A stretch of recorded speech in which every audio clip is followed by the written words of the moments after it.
입으로만 평화 외치다가 이제는 핵의 노예가 됩니다. 최근에 한미 군사 훈련을 김정일이가 하지 마라. 문재인 대통령 못 하잖아요. 하지 마라가 안 하잖아요. 어떻게 나라가 이 꼴입니까? 저보고 강경하는데 그게 왜 강경입니까? 어떻게 그걸 강경이라고 이야기해서 안 하고 불종해서 북한에서 시키는 대로 이 정권 하에서 핵 문제가 해결이 됐습니까? 미국도 해결할 수가 없어요. 이제는. 북한이 급변 사태가 발생을 했을 때 우리 한국 정부는 어떤 대응 전략, 구체적으로 대응 매뉴얼에 대한 준비가 돼 있다고 보시는지, 후보님은 어떤 대처를 하는 게 적합하다고 보시는지 말씀 드리겠습니다. 남북 간의 급변 사태가, 북한의 급변 사태가 오면 우리가 작계 5029부터 시작해서 작전계획 5029가 한미 간에 지금 다 준비가 되어 있습니다. 그건 지금도 치밀하게 북한의 급변 사태가 올 경우에 우리의 대처 문제가 지금 준비가 되어 있고, 특히 이제 최근에 와서 가장 중요해진 문제가 북핵 문제죠. 핵을 어떻게 우리가 한미가 처리할 것이냐, 그 문제가 이제 핵심 의제가 되어 버렸죠. 제가 대통령이 되면 이 작계 5029 문제하고 이 문제를 포함해서, 북핵 문제를 포함해서 북한의 급변 사태에 대해서 대처할 수 있는 한미 간의 대책에 대해서 다시 검토를 해서 치밀하게 준비하도록 하겠습니다. 네. 지금 마지막 질문, 남동청선 선언께서 할 수 있습니다. 예? 마지막 질문은? 예. 후보님 아까 외교안보 현안 답변하시면서 한미 자유동맹하고 한미간 나토식 핵공유 말씀하셨습니다. 한반도 주변에는 동맹인 미국과 불광인 일본이 있습니다. 중국과 러시아도 있습니다. 혹시 중국이나 러시아 대외 정책을 어떻게 이끌고 가실지 부담이 있으면 말씀해 주십시오.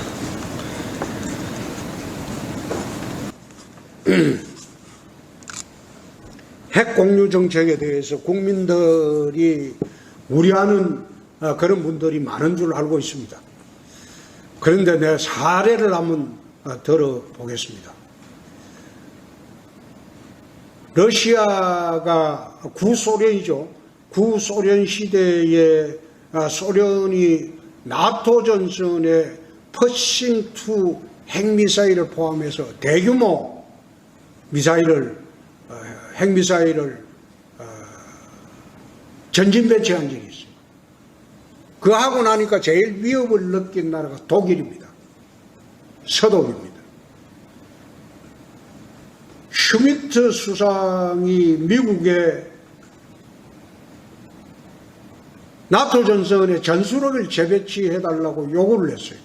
근데 미국이 거절했어요.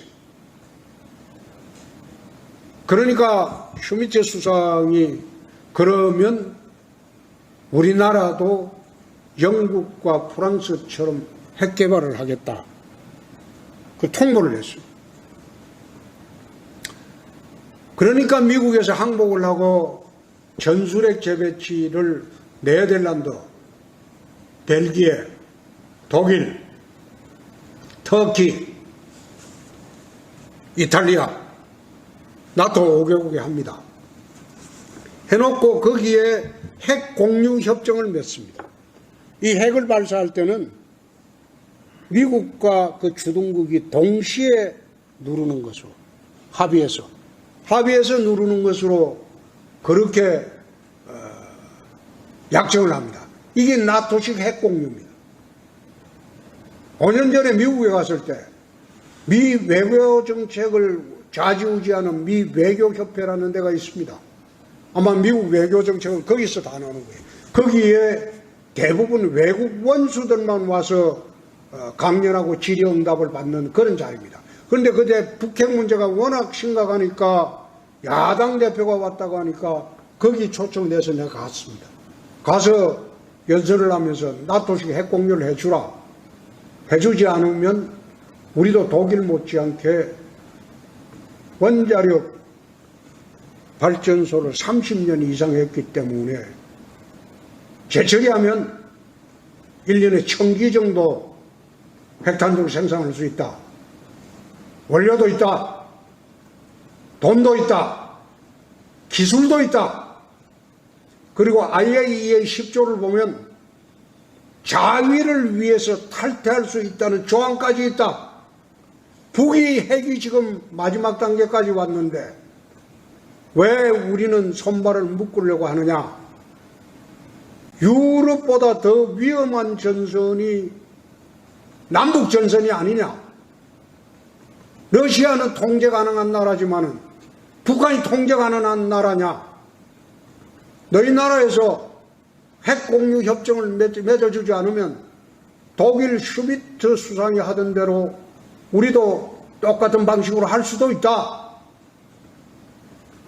그 5년 전에 미 외교협회 가서 한 이야기입니다.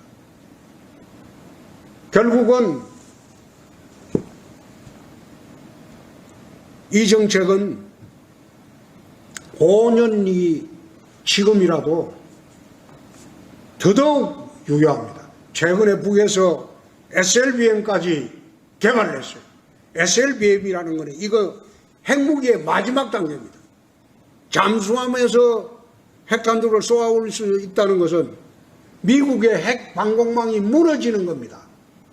그 잠수함이 태평양 어디 바닷속에 들어가서 미국을 향해서 쏘아버리면 핵 방공망이 무너지는 거예요. 지금 그 단계까지 와버렸어요. 그런데 어떻게 미국이 주장하는 핵확산 금지죠. 그 종이 쪼가리 하나만 믿고 대한민국 5,200만 국민의 생명과 재산을 맡길 수 있습니까? 우리나라가 지금 나토보다 더 안전합니까? 그렇지 않잖아요. 그래서 이런 문제는 강력히 대처하지 않으면 우리는 행동해야 됩니다. 꼭 이런 이야기하면 색깔론이니 나 그런 소리 하는 거 듣고 너가 안방에 핵탄두가 떨어질 날도 올 수가 있다는 거는 왜 생각하지 못하냐. 그래서 입으로만 평화 외치다가 이제는 핵의 노예가 됩니다. 최근에 한미 군사훈련을 김정일이가 하지 마라. 그래 이야기하니까 못하잖아요. 문재인 대통령 못하잖아요. 하지 마라고 하니까 안 하잖아요. 어떻게 나라가 이 꼴입니까? 그 저보고 강경 하는데 그게 왜 강경입니까? 5천만 국민의 생명과 재산을 책임지는 대통령이 될 사람이 어떻게 그걸 강경이라고 이야기해서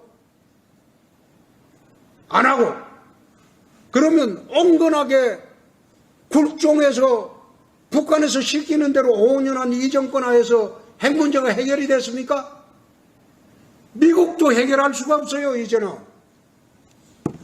SLBM까지 개발해버렸으면 미국도 이 문제를 마음대로 해결할 수가 없어요. 유럽에서 공포의 핵균형이라고 합니다. 나토에 전술핵 배치한 걸. 그거 아마 인터넷에서 찾아보세요. 그러고 난 뒤에 러시아가 대규모로 핵미사일을 후퇴시킵니다. 철수합니다. 북핵에 관한 문제는 5,200만 국민의 생명과 재산이 달린 문제입니다. 그냥 말하기 좋은 말로 평화 이야기해서 지켜지는 게 평화는 아닙니다. 평화는 힘의 균형을 이루고 있을 때 무장 평화를 이루는 것이 평화지 힘의 균형이 무너지면 그건 굴종이고 굴복이고 노예로 가는 길입니다. 그래서 5,200만 국민의 생명과 재산을 지킬 대통령이 되려면 강단이 있어야 되고 결기 있어야 되고 국민을 지키기 위해서 어떤 짓도 불사하는 그런 대장이 있어야지.